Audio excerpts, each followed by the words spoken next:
The lawyer for Officer Thomas Lane spoke on Chris Cuomo on CNN yesterday. His name is Earl Gray.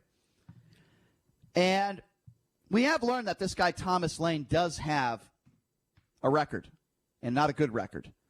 We have learned that he's accumulated several criminal charges over the past 2 decades. This is according to the Daily Beast. Back in 2001, he was convicted of 1 count of obstructing and legal process. Nothing really violent, a noise complaint, some traffic violations. But I'm going to tell you something. This officer has a case. And I want you to hear it from the attorney himself, Earl Gray. This is the officer, one of the officers that had a part of his body on George Floyd. Wasn't the guy with the knee, but it was the officer on the end. Okay? So we're learning that the attorney actually watched the body camera footage. But I want you to listen to this. This is the words of Earl Gray talking about how George Floyd was resisting arrest. Remember when I said on day one, I said it appears as though George Floyd was resisting. Don't resist officers. I took so much backlash for saying that. Well, now we're learning that it's true. Have a listen to attorney Earl Gray. They then took Mr. Floyd out of his vehicle because they were going to arrest him. Mm-hmm. And he resisted leaving his vehicle. They finally got him out of his vehicle. It wasn't a violent resistance, but it was not the kind of non-resistance that an individual should do when a police officer is arresting him. He should get out of his vehicle and follow the orders of the police officer. He didn't do that. Once they get him out of the squad car, they told him to put his hands on his head. He did. And then they tried to put his hand, because that's what they're supposed to do. They went to put his hands behind his back to handcuff him, and then he resisted again. He didn't want that. Earl Gray also continues on the resistance of George Floyd. Have a listen to this. They take him over to the squad car, and he's walking slowly, and then right before they put him in the squad car, he lays back and falls down. Mm-hmm. And he says, I got claustrophobia. I do not want to go in that squad car. I'm not going in the squad car. And he resists going in the squad car. So the police officers are trained that they have to put him in the back seat of the squad car. They're arresting him for a felony. They finally managed to get him in one side, the driver's side of the back seat. And then that's when Chauvin and his partner come to the other side, and Mr. Floyd shoved with his feet out towards where Officer Chauvin was, and he ended up outside on the other side of the squad car. All right, so let me, JD, I'll get your opinions on this. Let me just quickly say this. I'm the one who said from day one that George Floyd resisted. Does that mean that he deserved to die in the manner he did and be murdered by Chauvin? Absolutely not. I am in no way, shape, or form defending Chauvin and some of those officers. But I will say this, ladies and gentlemen, and some of you might not agree with what I'm about to say, but guess what? I am going to say it anyway because I wear my heart on my sleeve, and this is how I felt since day one of this situation. While I am heartened and I am sad that there are officers out there like Chauvin that act as, murderers, really. With that being said, certainly abusing their power. But with that being said, this guy had a lot of meth in his body. He was a drug addict. He was a career felon. Now, what is that? You might be saying, Brian, what does that mean about what happened? Hold on. He had a lot of fentanyl in his body. What does that mean about that day? Well, I'll tell you why.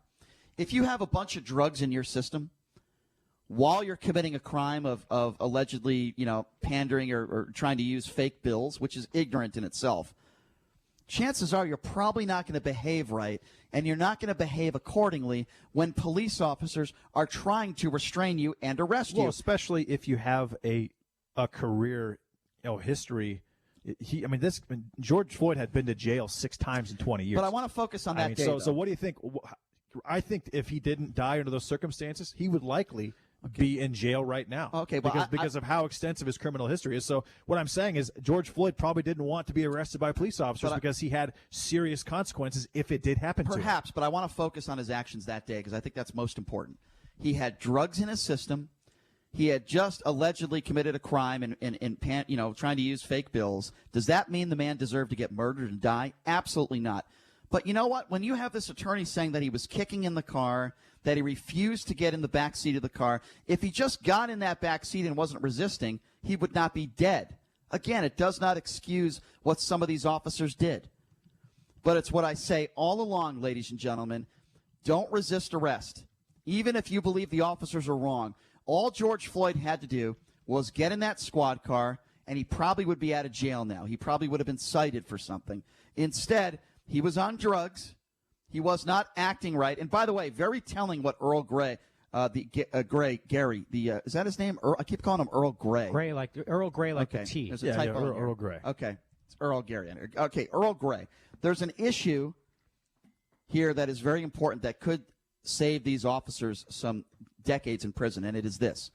According to Earl Gray, the attorney for Thomas Lane, one of the officers, Earl Gray said, quote, George Floyd said he was having problems breathing before he was on the ground. Now, if that is true, and if that is on body camera footage and audio, that is a big deal. Now, you might be saying, why is that a big deal? Well, it's a big deal because the officers might have not believed him. It doesn't mean it made it right what Chauvin did, but that's a big deal. Now, let me ask you this, JD. Okay, let me ask you this question. Let me ask you this. That officer, Thomas Lane, he says several times, when George Floyd is on the ground, don't you think we should pull him over? Don't you think we should push his body over on his back? Chauvin, no. We're good. No. What else is that officer, Thomas Lane, supposed to do? It's his fourth day on the job. You're talking to a guy that's been on the force for over a decade. Was Thomas Lane supposed to push Chauvin off of George Floyd? That is not reasonable. It's not reasonable. But it's also not possible. George Floyd was 6'4", 240 pounds. He was a very big guy. If you look at Thomas Lane, he wasn't exactly a large man. And the Attorney General, Keith Ellison of Minneapolis, the entire state of Minnesota, is refusing to give out the body cam footage of the police officers. That's garbage. He is refusing to do that right now. Well, I don't agree with that. So obviously there is something in that footage that he does not want the general public to see. But JD, Earl Gray is speaking on behalf of Thomas Lane because he saw Thomas Lane's body camera footage. Exactly. Earl Gray said something that we didn't know. By the way, he said a couple things. I assumed that George Floyd was resisting. I was right, number one. This attorney is not going to be lying because we're all going to eventually see this body camera footage. That's number one. He could get disbarred if he was lying about Number one, he resisted. I believe him. Number two, this man, George Floyd, was complaining that he couldn't breathe while he was in the squad car. Now, maybe that was drug-related. I can't imagine this guy's heart was extremely strong considering the fact that he was a drug addict his whole life. But I'm going to say this. Again, it does not excuse. He also had hypertension. Yes, but it does not excuse what Chauvin did. I have been very consistent on that. My opinion doesn't change. The Asian officer, yeah, I think he could be. He did nothing. He just stood there like an idiot. But you got an officer, two officers, one on his third day on the job, one on his fourth day on the job. The other two officers that were holding his legs down, George Floyd's leg. You have one of the officers, Thomas Lane, who said a couple times, shouldn't we push him over to his side or on his back? And Chauvin said no. Again, I asked this question to the callers and to you, JD. It's a very simple one, I think. Maybe it's complex. I don't know. I think it's pretty simple. What the hell else was Thomas Lane supposed to do? He told the officer that had the most. What is he supposed to do? It's chain of command at that point, Brian. So the fact that he asked that question a couple of times, and the fact that George Floyd did say, if assuming this is true, and I don't know why it wouldn't be because again he could get disbarred, but that he did say that George Floyd was complaining about breathing problems, and if he did resist arrest, and I think the fact that we have not seen this footage, and the AG is refusing to give it to the general public, I think that could potentially certainly exonerate Thomas Lane. So let me give out circumstances. It could. Let me give out the number. What do you guys think about this? What should this officer have done, if anything, differently? I'm talking about Thomas Lane, the guy. It was his fourth day on the job. He's holding George Floyd's legs down. He says a couple times in police camera footage.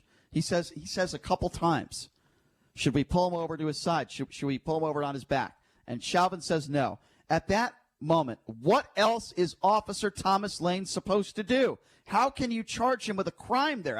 I'm so confused. I don't agree with it. I agree with everything they did to Chauvin. Don't agree with what they're doing to Thomas Lane. Taking your phone calls, 702-257-5396. Again, that number, 257-5396, if you want to be a part of this conversation. I will say this, though. Earl Gray, this attorney for Thomas Lane, did lose a little bit of credibility, and here's why. He said during this whole thing, while it was going on, while George Floyd was pleading for his life, he said something really weird. I want you to have a listen to this. People say, why didn't my client intercede? Well, if the public is there and they're so in an uproar about this, they didn't intercede either. And my client's down where he can't really see. Hold on. Okay, yeah, Cuomo's saying hold on. I'll say hold on too. Okay, you want to talk about idiotic. You're telling me that if there are officers with guns that are making an arrest, and as a citizen, if you think that the officers are acting appropriately, you should jump in and try to help? Boy, that's a good way to get killed. It's called obstruction. Yeah, exactly. I mean, that is the most idiotic. This guy's an attorney. That is an idiotic thing to say. You would think that he would know that. That is so. I think he loses a lot of credibility when he says something like that. You know what would have happened, JD? I'll tell you what would have happened. If anybody tried to intervene there, they would have been either at minimum arrested or maybe killed because they're obstructing justice. I don't think they would have been killed. You never know. They would have been most likely attacked. If you put your hands on an officer, yeah, there's a chance that something very bad could happen to you.